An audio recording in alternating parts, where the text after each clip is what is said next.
लेकिन अब खबर वोट युद्ध की करते हैं। मध्य प्रदेश, राजस्थान, छत्तीसगढ़ और तेलंगाना पर पिछले 24 घंटे में आप एग्जिट पोल देख चुके हैं। सबसे ज्यादा चर्चा मध्य प्रदेश और राजस्थान को लेकर। एग्जिट पोल के जरिए आपको पता चल गया होगा कि इन राज्यों में किसे कितनी सीटें मिलेंगी। आप ये भी जान गए कि कौन कहां सरकार बना सकता है। लेकिन आज हम आपको वो डेटा दिखाने वाले हैं जो किसी ने नहीं दिखाया, वो पोल जो आपने नहीं देखा। सबसे पहले बात मध्य प्रदेश की। सूबे को लेकर अलग अलग तरह के आंकड़े सामने। अंतिम नतीजे का पता तो 3 दिसंबर को चलेगा, लेकिन उससे पहले कई कंफ्यूजन है। कोई कांग्रेस की सरकार बना रहा है, कोई बीजेपी की। हम आपको एग्जिट पोल के अंदर की बात बताने वाले हैं। किस वर्ग का वोट किसे गया, वो कौन से फैक्टर हैं जिनका असर पड़ा।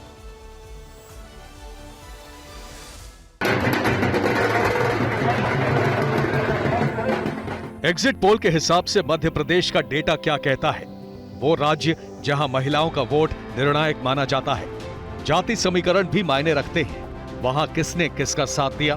TV9 ने अपना पोल एक एक फैक्टर को ध्यान में रखकर किया, जो पूरी सियासी पिक्चर क्लियर कर देगी। सवाल यह है कि इस बार के विधानसभा चुनाव में मध्य प्रदेश में महिलाओं का वोट किसे गया। TV9 के एग्जिट पोल के मुताबिक महिलाओं का वोट 43% कांग्रेस, 47% बीजेपी और 10% अन्य को गया। एग्जिट पोल के आंकड़ों से साफ है कि बीजेपी यहां बाजी मार गई और कांग्रेस के मुकाबले उसे 4% ज्यादा वोट मिले। दूसरा बड़ा फैक्टर ओबीसी वोट का रहा। चुनाव के दौरान यह मुद्दा भी काफी गर्म था। राहुल गांधी ओबीसी कार्ड लगातार खेल रहे थे, इसलिए यह जानना जरूरी है कि मध्य प्रदेश में ओबीसी वोटर का झुकाव किस ओर रहा। TV9 के एग्जिट पोल के मुताबिक अन्य पिछड़ा वर्ग ने 45% कांग्रेस, 44% बीजेपी और 11% अन्य के लिए मतदान किया।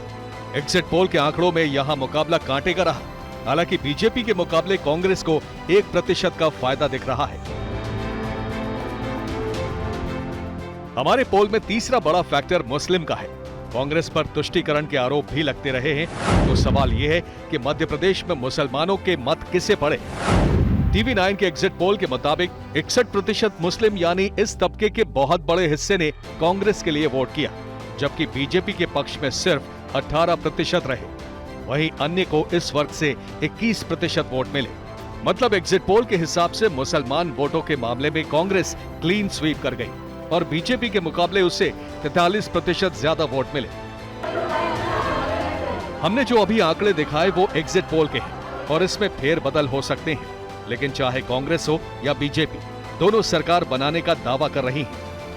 बहुत सी योजनाएं ये उन्हीं को ढंग से नीचे पहुंचाने का परिणाम है कि भारतीय जनता पार्टी फिर शानदार बहुमत प्राप्त करने जा रही है। कांग्रेस के सभी कार्यकर्ता पूरी ताकत से मैदान में आ जाएं।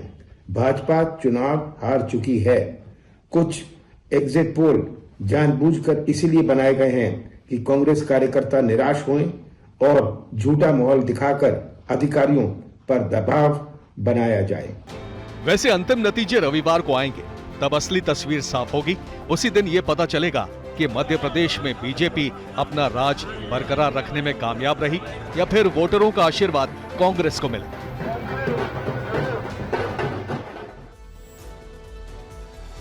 मध्य प्रदेश को लेकर सरगर्मी इसलिए भी है क्योंकि कई एग्जिट पोल बीजेपी को बम्पर जीत दिला रहे हैं, तो कई कांग्रेस को। कांग्रेस ने तो खुद अपना सर्वे सोशल मीडिया पर डाल दिया है। 3 दिसंबर के लिए दोनों दलों के नेता कमर कस चुके हैं।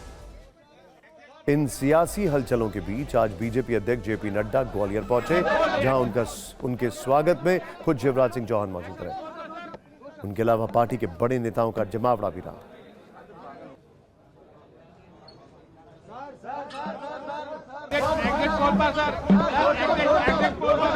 मध्य प्रदेश के नतीजों से पहले जेपी नड्डा ग्वालियर पहुंचे तो सियासत और गर्म हो गई। हालांकि उनका दौरा पहले से तय था, लेकिन टाइमिंग की वजह से सवाल होने लगे। वो सवाल भी आपको बताएंगे, लेकिन पहले आप उनके वेलकम की तस्वीर और बीजेपी नेताओं के बॉडी लैंग्वेज के मायने समझ लीजिए। नड्डा के वेलकम के लिए शिवराज सिंह और नरोत्तम मिश्रा भी मौजूद रहे। गौर से देखिए, शिवराज सिंह पहले जेपी नड्डा के पीछे थे, फिर वो उनके दाहिनी तरफ बिल्कुल करीब आए, जबकि बाईं तरफ नरोत्तम मिश्रा थे। इस दौरान नड्डा और शिवराज दोनों मुस्कुरा रहे थे, लेकिन नरोत्तम मिश्रा के चेहरे पर हंसी नहीं थी, जबकि ज्योतिरादित्य सिंधिया इस भीड़ में काफी पीछे नजर आए। तो क्या ये संकेत है कि अगर बीजेपी की सरकार बनी तो इस बार भी शिवराज सिंह की ही ताजपोशी होगी? वैसे एग्जिट पोल आ चुके हैं, लिहाजा पत्रकारों ने जेपी नड्डा से सवाल किया कि पोल पर उनका क्या कहना है। हालांकि वो हाथ जोड़कर मुस्कुराते हुए आगे बढ़ गए और कोई जवाब नहीं दिया।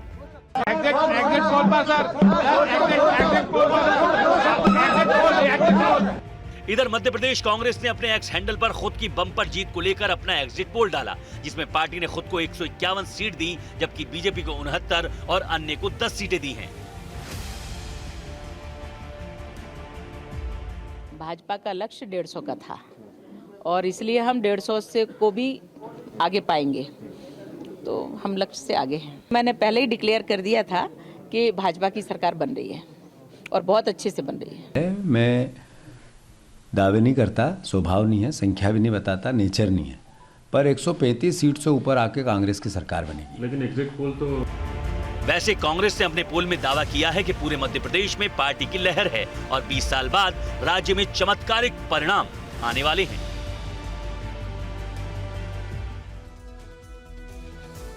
मध्य प्रदेश पर इस बार सबकी नजर इसलिए भी है क्योंकि अगर मामला 2018 की तरह फंसा तो बीजेपी क्या करेगी?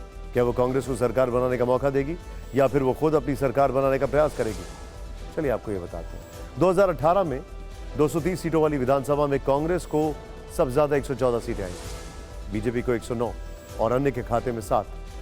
तब शिवराज सिंह ने इस्तीफा दे दिया था और कमलनाथ के नेतृत्व में कांग्रेस ने सरकार बनाई थी। हालांकि बाद में ये सरकार गिर गई और फिर शिवराज सीएम बन गए, लेकिन तब कांग्रेस में गुटबाजी बहुत ज्यादा थी। ज्योतिरादित्य सिंधिया का एक ग्रुप था। लेकिन सूत्रों के मुताबिक इस बार अगर 2018 वाली स्थिति आती है तो बीजेपी अपनी सरकार बनाने का प्रयास करेगी। सूत्रों के हवाले से खबर है कि बीजेपी अपने बागियों निर्दलियों के साथ अभी से संपर्क में है। जहां तक मुख्यमंत्री पद की बात है तो शिवराज लगातार ये संकेत दे रहे हैं कि वही चेहरा है। आपको बता दें कि कल यानी 30 नवंबर को एग्जिट पोल से पहले उन्होंने कैबिनेट की बैठक की थी। ऐसा पहली बार हुआ जब वोटिंग के बाद और मतगणना के बीच में कैबिनेट की बैठक हुई। यह शिवराज का संकेत है कि इस बार भी कुर्सी के दावेदार वही हैं। मध्य प्रदेश के बाद बारी राजस्थान की है। यहां के एग्जिट पोल के बाद भी सियासी पारा है। पोल में मामला नजदीकी है, कई तरह के कयास लगाए जा रहे हैं, लेकिन हम आपको वो फैक्टर बताने जा रहे हैं जो राजस्थान की तस्वीर क्लियर करने वाली। मध्य प्रदेश की तरह हम यहां भी पोल के अंदर की बात आपको दिखाएंगे। किसने किसे साथ दिया ये सब बताएंगे, जिसके बाद आप ये समझ पाएंगे कि राजस्थान में राज कायम रहेगा या रिवाज।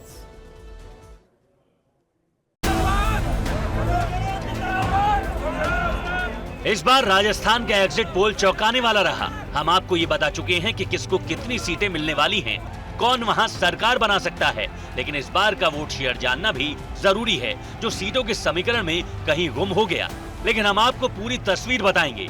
इस बार नौजवान वोटरों की तादाद भी अच्छी खासी रही, इसलिए ये जानना जरूरी है कि राजस्थान में युवा वर्ग किसके साथ रहा। TV9 भारतवर्ष ने अपने एग्जिट पोल में इस फैक्टर में अलग अलग आयु वर्ग को शामिल किया। हमारे पोल के मुताबिक 23 साल से कम उम्र के 38% वोटर कांग्रेस के साथ गए, जबकि 41% बीजेपी और 21% अन्य को मिले। यानी एग्जिट पोल के हिसाब से इस उम्र के नौजवानों का सबसे ज्यादा साथ बीजेपी को मिला। यहाँ कांग्रेस के मुकाबले उसे 3% का फायदा हुआ। इसी तरह 23 से 35 साल के वोटरों की बात करें तो कांग्रेस को 41, बीजेपी को 39, जबकि अन्य को 20% का साथ मिला। यानी यहाँ कांग्रेस बाजी मार गई और उसे बीजेपी के मुकाबले 2% का फायदा हुआ। वहीं 36 से 35 साल वाले मतदाताओं में कांग्रेस और बीजेपी दोनों के साथ 42% रहे, जबकि अन्य को 16% का समर्थन मिला। यानी एग्जिट पोल के मुताबिक यहाँ बीजेपी और कांग्रेस बराबरी पर दिख रही हैं। TV9 के एग्जिट पोल में दूसरा सबसे बड़ा फैक्टर SC और ST समुदाय का रहा। इस वर्ग का किसे कितना साथ मिला, अब आपको इसके बारे में बताते हैं। SC वर्ग की बात करें तो कांग्रेस को 47%, बीजेपी को 35% और अन्य को 18% वोट मिले। यानी दलितों के मामले में कांग्रेस बाजी मार गई और बीजेपी के मुकाबले उसे 12% का फायदा दिख रहा है। वहीं ST वर्ग के 44% वोट कांग्रेस को मिले तो वहीं बीजेपी को 36% और अन्य को 20% मत मिले।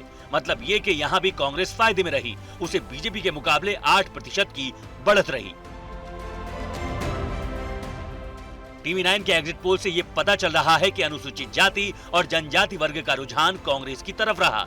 तीसरा बड़ा फैक्टर सवर्ण हिंदू का रहा और हमने अपने पोल में इसे भी शामिल किया।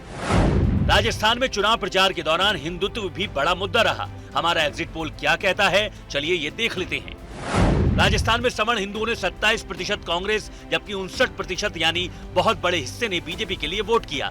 वहीं अन्य को 14% का साथ मिला। एग्जिट पोल के मुताबिक सवर्ण हिंदुओं का बड़ा धड़ा बीजेपी के साथ है और यहाँ उसे कांग्रेस के मुकाबले 32% का बड़ा फायदा हुआ।